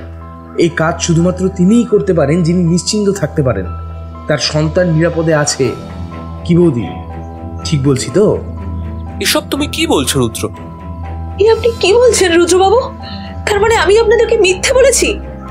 আসলে আপনি মিথ্যে বলছেন না, বলতে বাধ্য হচ্ছেন। তার কারণ আপনার পরিকল্পনার বাইরে হঠাৎ করে আমরা এই চাঁদিপুরে চলে আসায় আপনার কিছুটা অসুবিধা হয়ে গেছে, তাই আজকে সকাল থেকে পরিকল্পনাটা ঠিক সাজিয়ে উঠতে পারেননি। কি বলতে চাইছেন আপনি? আচ্ছা সংযুক্তা ম্যাডাম, আপনি আমাদের এটা বলতে পারবেন যে আপনি প্রায় এই চাঁদিপুরে কেন বেড়াতে আসেন, আর প্রতিবারই ওই নেচার ক্যাম্পেই ওঠেন? এখানে তো আরও অনেক হোটেল আছে, সেখানে তো কখনো ওঠেন না। এই আবার কেমন কথা? আমার আর আপনার দাদার এই জায়গাটা ভালো লাগে। এখানে পুরীর সমুদ্রের মতো এত বড় ঢেউ নেই, মানুষের ভিড় ভাট্টা নেই, নিরিবিলিতে 2-1 দিন ছুটি কাটিয়ে তারপর আবার আমরা কাজে ফিরে যাই। আর তাছাড়া যদি আমরা এখানে আসিও, তাতে কোনো অপরাধ আছে কি? না, তাতে কোনো অপরাধ নেই, শুধু একটা প্রশ্ন আছে। যদিও আমি আপনাকে আপনার কথার উত্তর দিতে বাধ্য নই, তবু আপনি যখন আমার উপরে প্রশ্ন তুলেছেন, তখন আপনি বলুন কি জানতে চান। আমি আমার যথাসম্ভব জানা উত্তর দিচ্ছি। বেশ, তবে তাই হোক। আমার প্রথম প্রশ্ন, নলিনীকান্ত কে? আমি এই নামে কাউকে চিনি না। অপ্রয়োজনীয় কথা বলে আমার বিরক্তি বাড়াবেন না। বুবলুর ভালো নাম কি, সেটা আমাকে বলবেন? অনিমেষ। ওর বাবার নাম অবিনাশ, আর ওর বাবার সঙ্গে মিলিয়েই ওর নাম আমরা রেখেছিলাম অনিমেষ। বলুন, তাতেও কি আপনার কোনো অপরাধ আছে বলে মনে হচ্ছে? না, এতেও কোনো অপরাধ নেই, শুধু একটা মিল আছে এখানে। যেমন অবিনাশ বাবুর সঙ্গে নাম মিলিয়ে ওর নাম আপনি রেখেছেন অনিমেষ, ঠিক একই রকম ভাবে আপনার বাবা শ্রীযুক্ত নীলকান্ত মৈত্র তার পরিবারের নামের সঙ্গে মিলিয়ে ওনার নাতির নাম রেখেছিলেন নলিনীকান্ত। ঠিক যেমন ভাবে ওনার 2 ছেলের নাম সূর্যকান্ত এবং চন্দ্রকান্ত। কি ঠিক বলছি তো ম্যাডাম? না না, এসব বাজে কথা। বুবলুর এরকম কোনো নাম নেই, আর বাবার এইসব খামখেয়ালিপনার কোনো কৈফিয়ত আমি দিতে পারবো না। আপনি মিথ্যা কথা বলছেন বৌদি।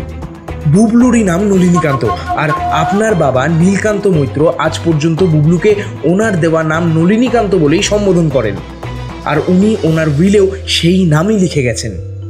আর আপনি হয়তো এই কথাটাও অস্বীকার করবেন, তাই আগেই জানিয়ে রাখি, এই কথা আমাদের স্বয়ং নীলকান্ত বাবুই বলেছেন। আশা করি আপনার আর এই ব্যাপারে কোনো বিরোধিতা থাকবে না। তবে হ্যাঁ, অবিনাশ বাবুর কারণে আপনি যে নীলকান্ত বাবুর খুব একটা ভালো নজরে নেই, সে খবরও আমরা পেয়েছি। আর নীলকান্ত বাবু ওনার উইলের মাত্র 5% ওনার নাতির নামে করে দিয়েছেন, সে ব্যাপারে আপনার কিছু বলার আছে? বাবার সম্পত্তির প্রতি আমার কোনোদিনই লোভ নেই। তার কারণ অবিনাশের আর্থিক অবস্থা খুব একটা সচ্ছল না হওয়ায় বাবা এর আগে ওকে অনেকবার অপমান করেছে।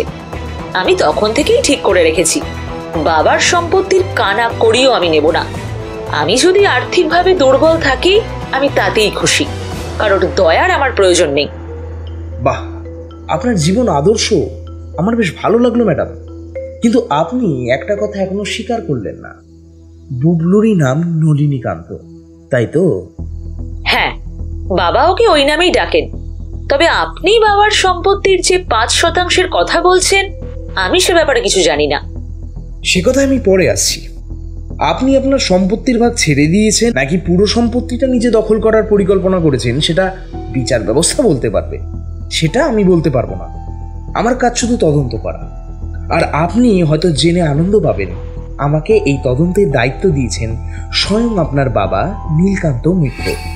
উনি পুলিশে যে অভিযোগ করেছেন তার ভিত্তিতে পুলিশ তদন্ত করছে ঠিকই, তবে উনি আমাকে ব্যক্তিগতভাবে অনুরোধ করায় আমি কেসটা দেখছি। আশা করি আপনার আর কোনো অসুবিধা নেই আমায় সাহায্য করতে। তবে আপনার বাবা আপনাকে রক্ষা করার জন্যই আমাকে অনুরোধ করেছেন, আপনার ওপর সন্দেহ করে নয়। মানে কিসের তদন্ত? আমি কি কোনো অপরাধ করেছি নাকি? বাবার বয়স হয়েছে, হয়তো সে কারণে উনি উল্টো পাল্টা কিছু একটা ভেবেছেন, কিন্তু তার দায় তো আমার নয়। না, একেবারেই নয়। কিন্তু আপনার 2 দাদাকে পরপর খুন করে তাদের পথ থেকে সরিয়ে দেওয়ার দায়টা তো আপনারই সংযুক্ত ম্যাডাম। What nonsense! এসব কি উল্টোপাল্টা কথা বলছেন আপনি? আমার ওপরে এইসব অভিযোগ তোলার আগে আপনার উচিত ছিল আমার ব্যাপারে সবটা খতিয়ে দেখে নেওয়ার। আমি কিন্তু আপনার বিরুদ্ধে মানহানির মামলা করব। আমি আপনাকে সতর্ক করে রাখছি।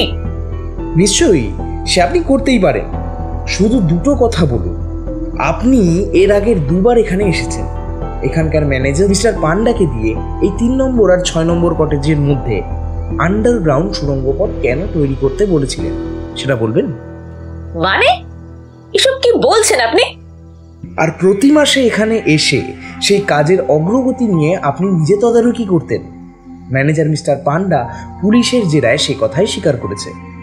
আর আপনার এই চাঁদিপুরে আসাটা শুধুমাত্র প্রকৃতিকে ভালোবেসে নয়, এখানকার সমুদ্রের একটা বিশেষ জোয়ার ভাটার আবর্তন চক্রটাকে কাজে লাগাবার জন্য। কি ঠিক বলছি তো ম্যাডাম? যাতে করে এই বিচের কোনো এক প্রান্ত থেকে সেই সুড়ঙ্গ পথে এই কটেজে ফিরে আসা যায়, আর 3 নম্বর আর 6 নম্বর কটেজের সুড়ঙ্গ দিয়ে সকলের চোখের আড়ালে কাউকে এই নিজের ক্যাম্পের গেট অবধি পাচার করে দেওয়া যায়। এবার বলুন, আপনার কিছু বলার আছে? বাহ, আপনি তো বেশ বানিয়ে বানিয়ে গল্প লিখতে পারেন, যেন কোনো হলিউডের ক্রাইম থ্রিলারের কোনো সিকোয়েন্স। মশাই, আপনি এসব গোয়েন্দাগিরি ছেলে গল্প লেখা শুরু করুন, অল্প দিনে বেশ নাম করবেন। যত সব আজগুবি গল্প। ধন্যবাদ ম্যাডাম, আপনার উপদেশ আমার মাথায় থাকবে। তবে আপাতত গল্প না লিখে আমার গোয়েন্দাগিরিটা করতে দিন। আপনার উপদেশটা নিয়ে অবসর জীবনে নয় ভাবব, এই মুহূর্তে আপনি আমার কথার উত্তর দিন। তবে আপনার অভিযোগ যে ভিত্তিহীন সেটা আমি বলে দিই, এরকম কোনো কিছুই আমার পরিকল্পনা নেই। যদি আমার বাবার সম্পত্তির প্রয়োজন হতো তাহলে আমি তা বাবার থেকে চাইলেই উনি স্বেচ্ছায় আমায় লিখে দিতেন, আমাকে এর জন্য এত কিছু করতে হতো না। হতো ম্যাডাম, হতো। আপনি আপনার বাবার থেকে কোনো রকম আর্থিক সাহায্য চাইলে উনি যে আপনাকে সামান্যতম সাহায্য করবেন না সে আপনি খুব ভালো করেই জানেন। ভুবনেশ্বর থেকে ফোন কলে নীলকান্ত বাবু নিজের মুখেই সেই কথা বলেছেন, আর সেই কারণেই উনি ওনার সম্পত্তির একটা সামান্য অংশ আপনার ছেলের নামে দিয়ে যেতে চেয়েছেন, যাতে করে ওরও ভবিষ্যতে কোনো অসুবিধে না হয়। আর সেটাই আপনি মন থেকে মেনে নিতে পারেননি, তাই আপনার 2 দাদাকে আপনার পদ থেকে সরিয়ে দিতে চেয়েছেন। নলিনীকান্ত ওরফে অনিমেষ ওরফে বুবলুর অপহরণের মিথ্যা বাতাবরণ তৈরি করে আপনার বাবাকে ওনার সমস্ত সম্পত্তি আপনাকে লিখে দিতে বাধ্য করতে চেয়েছেন। আর আপনি যে স্বেচ্ছায় ওনার সম্পত্তি নেবেন না বলেছেন, সেটি আপনার মিথ্যা বানানো। আসলে আপনার বাবাই আপনাকে কিছু দিতে চাননি। আপনারা সবাই মিলে আমার বিরুদ্ধে যে অভিযোগ করছেন তার কোনো ভিত্তি প্রমাণ আছে আপনার কাছে, নাকি শুধু মন গড়া কথার মায়াজাল বুনে আমাকে ফাঁসানোর চেষ্টা করছেন? গুয়াহাটি এবং কলকাতা পুলিশের হাতে আপনার 2 দাদার যারা অ্যাক্সিডেন্ট করিয়েছে তারা ধরা পড়েছে, এবং তারা দুজনেই জানিয়েছে এই ওড়িশা থেকে একটা ফোনে তাদের কাছে নির্দেশ এবং টাকা গিয়েছিল, আর সেই লোকটির নাম বনবিহারী।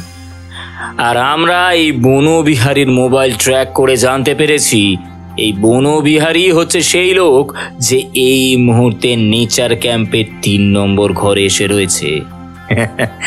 ব্যাপারটা বেশ কাকতালীয় ভাবে মিলে যাচ্ছে, তাই না ম্যাডাম? বনবিহারী? সেটা আবার কি? এই নামে আমি কাউকে চিনি না।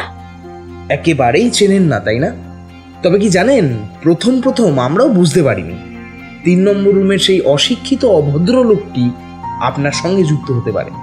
প্রথমে ভেবেছিলাম লোকটা বোধহয় আপনার ক্ষতি করার জন্যই এসেছে, কিন্তু তারপর লোকটার মোবাইল ফোনে আড়ি পেতে আমরা তার সঙ্গে আপনার কথা শুনতে পাই। একদমই। গতকাল বেশ রাত্রে ওই ভদ্রলোকের মোবাইল ফোন থেকে রুদ্রকে একটা মেসেজ করা হয়, আর সেই মেসেজের নাম্বারটা পাওয়ার সঙ্গে সঙ্গে রুদ্র হেড অফিসে সেই নাম্বারটাকে ট্র্যাক করার জন্য পাঠায়। আর সেখান থেকেই আমরা সকালের পর থেকে আপনার সঙ্গে বনবিহারীর কথোপকথনের কথা জানতে পারি। সেই যে আপনার কথা মতো সকালে সি বিচ থেকে বুবলুকে নিয়ে লুকিয়ে আপনার তৈরি করা সুড়ঙ্গ পথ দিয়ে গেট অবধি পৌঁছয়, তারপর গেট থেকে রতনবাবুর গাড়ির পিছনে পিছনে আসা আর একটা গাড়িতে তুলে কোনো গোপন স্থানে পাচার করে দেয়, তার সবটাই আমরা জানতে পারি। সত্যি ম্যাডাম, আপনার পরিকল্পনা এবং ক্ষুরধার বুদ্ধির তারিফ করতেই হয়। তবে কি জানেন, বনবিহারী এই সমস্ত কাজে খুব একটা পটু না হওয়ায় একটা ছোট্ট ভুল করে ফেলেছিল। কি ভুল সেটা দয়া করে বলবেন? হ্যাঁ, যদি অবশ্যই নিজের মোবাইল থেকে টাইপ করে সে আপনাকে মেসেজ পাঠিয়ে থেকে থাকে তবে সে এক মস্ত ভুল করেছে। এরকম লোকের দাগি ক্রিমিনাল হওয়ার কোনো যোগ্যতাই নেই। কে ওদের কিডন্যাপ করার কাজে পাঠায় বলুন তো? না ম্যাডাম, আপনার এই তাচ্ছিল্য ভরা প্রশ্নের একটা গুরুগম্ভীর উত্তর দিন। আমাকে মেসেজটা বনবিহারী করেনি, করেছিল ওর ঘরে সে সময় উপস্থিত এমন কোনো মানুষ যিনি নিজেও মন থেকে চাননি আপনি আপনার এই পরিকল্পনায় সফল হন। কি ঠিক বলছি তো অবিনাশবাবু? না না, মানে আমি এ ব্যাপারে কি বলবো? দেখুন অবিনাশবাবু, আপনি হয়তো আপনার চারিত্রিক দৃঢ়তার অভাবে বৌদির ওপরে মানসিকভাবে একটু বেশি নির্ভরশীল, কিন্তু তাহলেও স্বামী হিসাবে ওনাকে পাপের পথ থেকে আটকানোর দায়িত্ব কিন্তু আপনারই। আপনার আর্থিক সচ্ছলতা না থাকলেও সংযুক্তা ম্যাডাম সব সময় আপনার পাশে থেকেছেন, তাই তাকে সঠিক পথে চালনা করার দায়িত্ব কিন্তু আপনারই। তাই আপনি নিজের মুখে স্বীকার করুন যে গতকাল রাত্রে কি হয়েছিল। আর যদি নিজে থেকে তা না করেন তবে থানায় নিয়ে গিয়ে আপনার থেকে সত্যি কথা বের করার যে পদ্ধতি তা আমরা জানি। গতকাল অনেক রাত্রে ওই বনবিহারী নামের লোকটা এখানে এসে হাজির হয়। ও এসে সংযুক্তাকে ফোন করছিল। আমি ওর ফোনের কথাবার্তা থেকেই বুঝতে পেরেছিলাম সংযুক্ত একটা ভয়ঙ্কর কোনো পরিকল্পনা করছে, যাতে করে হয়তো বড় কাউকে খুন বা অপহরণ করা হবে।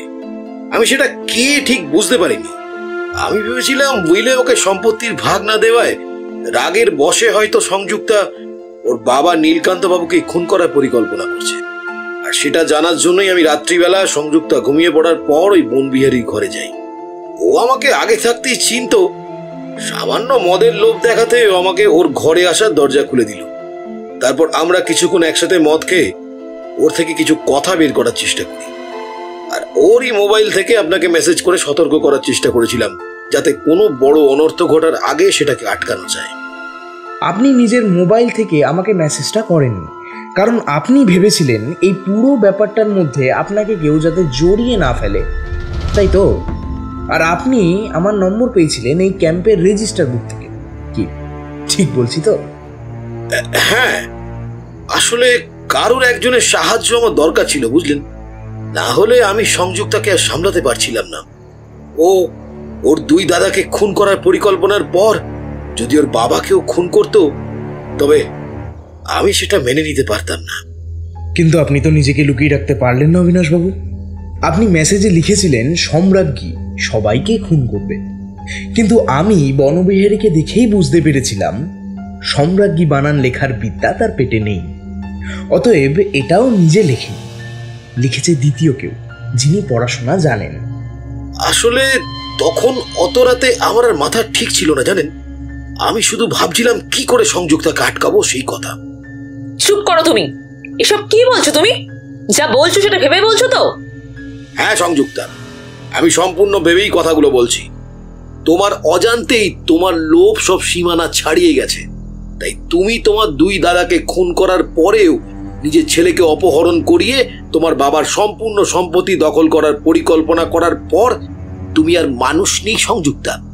তুমি একটা লোভী, একটা অর্থপিশাচে পরিণত হয়েছো। কথাটা বলার সাথে সাথেই সংযুক্তা বৌদি ভয়ঙ্কর একটা চিৎকার করে উঠে ঝাঁপিয়ে পড়ে অবিনাশবাবুর ওপর, আর রাগে গর্জন করতে করতে বলতে থাকে, শালা, তোর এত বড় বড় কথা! আজ শুধু তোকে ভালোবেসে বিয়ে করার জন্য আমাকে আমার বাবার সম্পত্তি থেকে বেদখল হতে হয়েছে। নিজের বউ ছেলেকে শান্তিতে রাখার মুরদ আছে তোর? এই যে এত বাবু ফুটানি, সবই তো আমার দেওয়া ভিক্ষার টাকায়। একটা টাকাও তো উপার্জন করার মুরদ নেই তোর। আমি যা করেছি বেশ করেছি। আমার ছেলেকে একটু ভালো করে মানুষের মতো মানুষ করব বলে করেছি। যখন আমার দাদাদের কাছে সামান্য টাকার জন্য হাত পেতেছি, তখন কেউ আমায় সাহায্য করেনি। অথচ বাবার টাকায় যাবতীয় সুখ ভোগ করেছে ওরা, আর আমি পড়ে থেকেছি হাড় হাবাতেটার সংসারে আর্থিক অনটনের মধ্যে। কেন? তাহলে আমি যদি আমার নিজের অধিকার ছিনিয়ে নিতে চাই, সেটা কি অপরাধ? হ্যাঁ সংযুক্তা ম্যাডাম, এটা অপরাধ, আর সেটা আপনিও খুব ভালো করেই জানেন।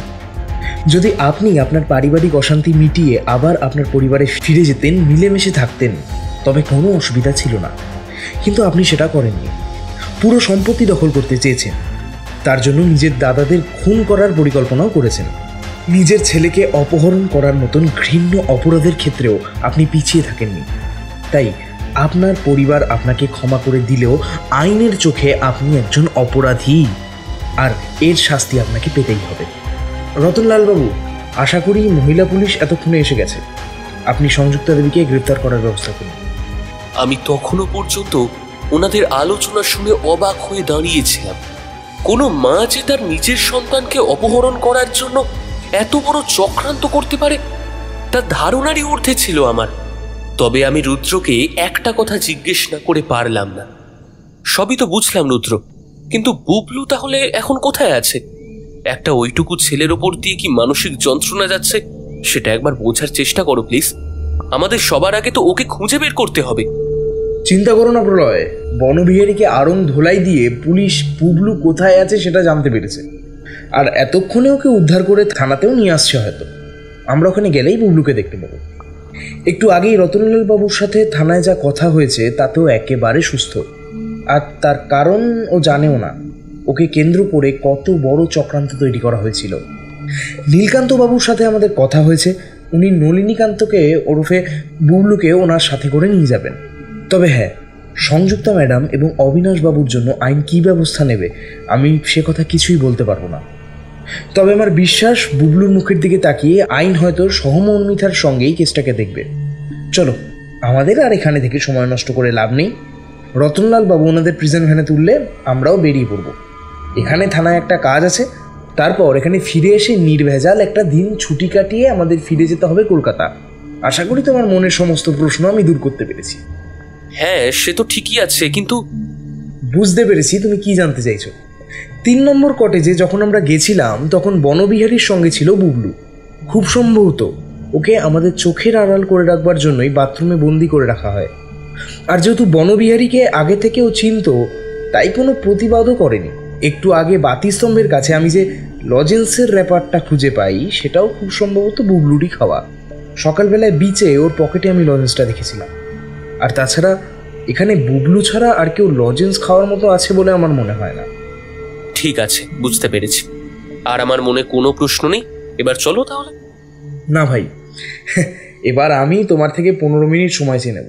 সত্যি, এবার যদি কিছু না খাই তাহলে শরীর বিদ্রোহ করে দেবে।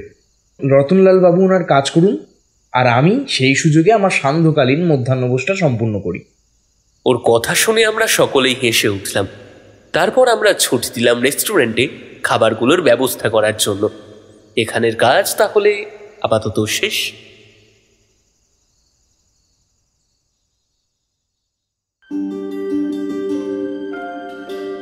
শুনছিলেন আমাদের আজকের নিবেদন অশনি সংকেত। আবহ সঙ্গীত এবং শব্দ সংযোজনে দেবদত্ত। এরকমই আরও ভিন্ন ভিন্ন স্বাদের গোয়েন্দা গল্প শুনতে অবশ্যই সাবস্ক্রাইব করে একটি লাইক করে আমাদের সঙ্গে থাকুন। আর আপনার অতি মূল্যবান মতামত জানান নিচে থাকা কমেন্ট বক্সে। দেখা হচ্ছে আগামী সপ্তাহে ঠিক একই সময় অনলি অন SKO 2.0 ইউটিউব চ্যানেলে। আজকের জন্য বিদায়। শুভরাত্রি। ভালো থাকুন, সুস্থ থাকুন এবং গল্প শুনুন ও গল্প শোনান। ধন্যবাদ।